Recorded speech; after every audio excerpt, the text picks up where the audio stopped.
And ever since this story aired, we have received an overwhelming response. So many people sharing their stories about medical debt and also asking a lot of questions. And that's why we interviewed Adam Fox with the Colorado Consumer Health Initiative. I know we heard from some of those individuals and some of the stories that we ran, and then you've received just an overwhelming response since then, and that was just on Friday. That's right. So we're a pretty small organization, so we received a number of calls and inquiries through our website over the weekend, which is great. Just want to let people know we will get back to them. It might take us a few days with our small staff, but we will make sure that we follow up with everybody. And so you're actually helping people say, and I know we highlighted this in some of the stories, but if they have a charge they don't know about, or if they don't think they should have been billed, you can help dispute that, because sometimes navigating that is pretty tricky. That's right. I think a lot of people, our healthcare system has gotten so complex that it makes it really challenging for individuals who aren't doing this day in and day out to understand what they're getting billed for, whether it's a bill they're even looking at, and what they're really responsible to pay. And so we can help them sort through those bills, figure out what they are potentially responsible for, and see if there's a way that we can help them push back on that or get it lowered, anything like that. And in some cases that means a lengthy appeal process. Yes, it can be quite lengthy. Some of our cases take months, sometimes 6 months to resolve. It really depends on the complexity and the issues that are being run into. So it can take a few days or months at a time, and that's the challenge. Is providing this kind of one-on-one support is really time-consuming, but it's really necessary. And you've, through that, been able to save Coloradans a lot of money. Yeah, we've saved Coloradans about $1.5 million in the time that we've had the program, which is a year and a half. And that's really with 2 full-time dedicated staff for the program. Wow. So it makes a big difference. And some of that, it might be a couple $100s or a few $1,000s here. It might be tens of thousands of dollars. And I know you had mentioned something called surprise billing. You actually pushed for legislation to combat that. Talk to me a little bit about that, what it is, and the legislation that is now in place. So I think surprise billing can happen in a variety of ways, but usually when we say that, we're talking about scenarios where people are either seeking emergency care or go to an in-network hospital, but are seen by an out-of-network physician or somebody who's part of their care team is not part of their insurance network. And that means that they get sent what's called a balance bill. And oftentimes those charges are very much inflated from what they really should be paying. And so what we did in 2019 is we passed legislation to stop the practice of physicians being able to send these balance bills to the extent that we can, and set some reasonable reimbursement standards between your insurance company and these providers. We've really made a commitment to highlighting what is a huge problem and a huge burden for so many Colorado families. And as part of that, Denver 7 has partnered with an organization called OurIP Medical Debt, and we have made a $15,000 donation, and the $15,000 wipes out $1.5 million worth of debt, which I think, as you said, just kind of speaks to the problems and the complexities. And I mean, how can that be that this debt is just so cheap that you can buy it for basically nothing? I think what often happens is the debt that you all are helping to pay off has been sold countless times. So it's been the provider who essentially was the one that owned that debt, sold it to somebody else to try to collect. And it's probably been sold so many times that they are willing to take cents on the dollar to collect anything at this point. And that makes it easier for you to buy off a huge amount of debt with relatively little. So, you know, if people do need help with medical bills, or if they're wondering about a charge, what should they be doing? So I think the first thing to make sure is that what you're looking at is an actual bill. The first thing you usually receive is what's called an explanation of benefits if you have insurance. And that's not the bill. That's not what you technically owe or anything like that. So you have to make sure that what you're looking at is an actual bill. But then if you have questions about that bill or think that bill is out of line for whatever reason, you can give us a call. That's what our consumer assistance program can help determine, is sort of what is rational as far as your bill is concerned, and is there something that's out of line that we can help try to get reduced. What about people without insurance? So for people without insurance, it depends on the circumstance and what services you're trying to get. We may be able to help guide you to some health coverage resources depending on your income and what you may be eligible for. We can help you try to navigate what those options might be and point you at least in the right direction. I think if ultimately you don't have health insurance and you're accessing services, particularly at a hospital, you may be entitled to financial assistance. We helped pass legislation all the way back in 2012 to set basically a floor for the financial assistance that all of our hospitals are required to provide in Colorado, and they are required to screen you for it. If they haven't, you need to ask them to. Oh, wow. Okay. And it's sort of for low to moderate income Coloradans. So depending on your income, you may not qualify, but some hospitals have more generous financial assistance than what we established in law as well. Okay, good to know. And we're having another question coming in. Jeff asks, he said, I had a medication prescribed post-op that was not covered by insurance. I didn't know until after surgery. It was $500. What could I do to help pay for that? And are there resources? So I think the first question is, are you being prescribed a brand name drug? And is there a generic alternative that may be less expensive under your insurance plan? And I think it's also trying to communicate in advance with your provider, making sure that they double check what prescriptions they're giving you and that they're a part of your insurance plan. But if all else fails, there are resources, like you can sign up for GoodRx. There's also an option called FamilyWise with a Z that may be able to provide a discount on prescription drugs. So that may be an option. It's just important to know that if you use those kinds of programs, you're essentially paying for those drugs outside of your insurance.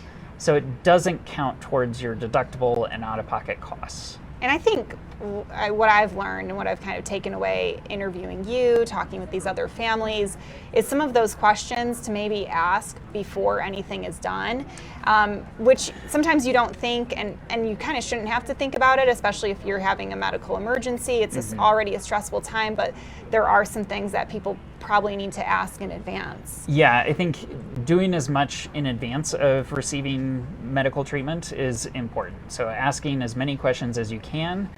Is the entire medical team that's going to be part of your procedure or treatment, are they part of your insurance network? Is there a way to make sure that everybody is in network so that you can avoid that potential of a surprise bill? And also, what does sort of the post-op look like? After you've received treatment or a surgery, what medications are you going to be needing? Are those going to be covered? Are there generic alternatives to the drugs? And is that a viable solution?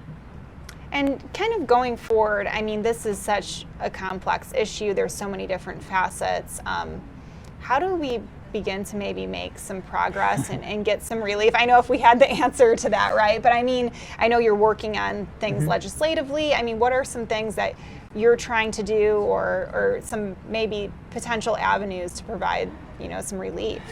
We know that the two biggest drivers of healthcare costs are hospitals and prescription drugs. So those are really the two areas that we're trying to focus our work at a policy level and legislative level to try to address.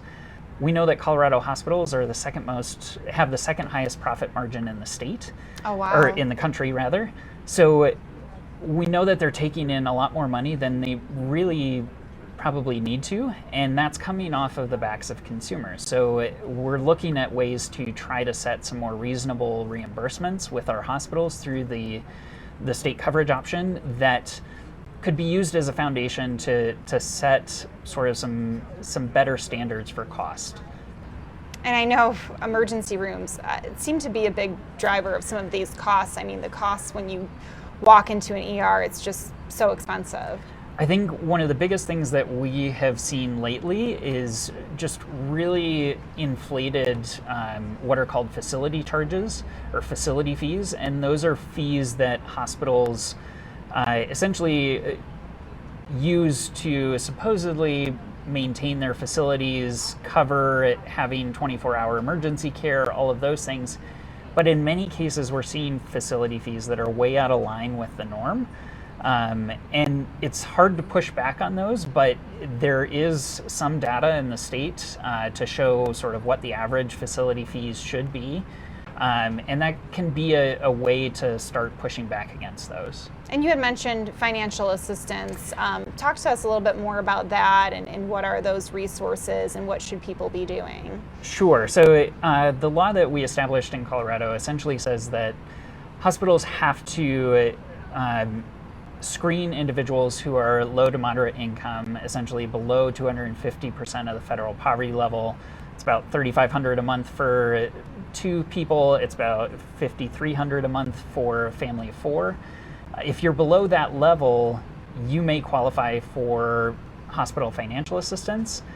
And each hospital differs a little bit as to their own policy. They can provide a more robust financial assistance policy than the state requires. But they have to at least screen you for that, and sometimes they aren't doing that properly. And if you don't think that they have done that properly, that's a point in time when you can reach out to us and we can help.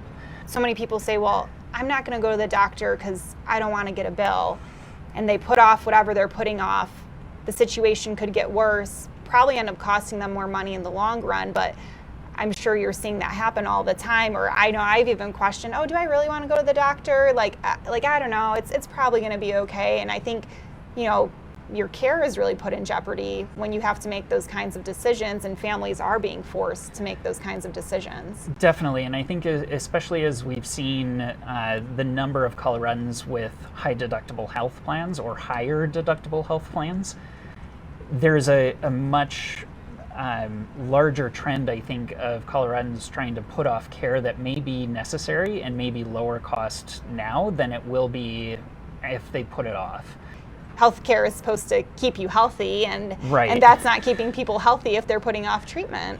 And that's another thing that we're trying or hoping to address a little bit, or start to address through the work to create a Colorado state health coverage option, is really to set some better standards for deductibles and out-of-pocket maximums so that people have a little bit better ability to afford those out-of-pocket costs.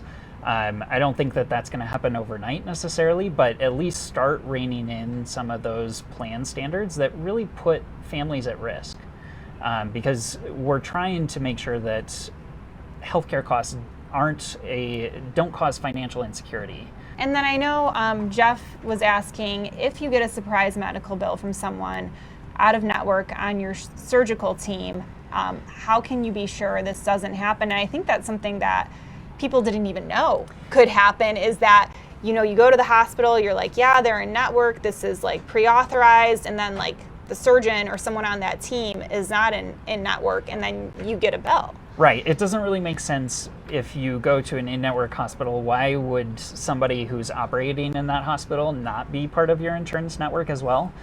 But that's the reality, is a lot of times the surgeons, anesthesiologists, radiologists, surgical techs, they can be participating in different insurance networks than the hospitals where they're operating.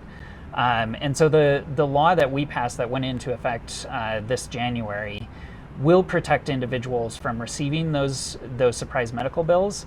But there's a problem in that some of the insurance plans are regulated at the federal level, and we can't necessarily stop those surprise medical bills, so they will still happen to some Coloradans, especially if you have large employer insurance. Sometimes it can be more common.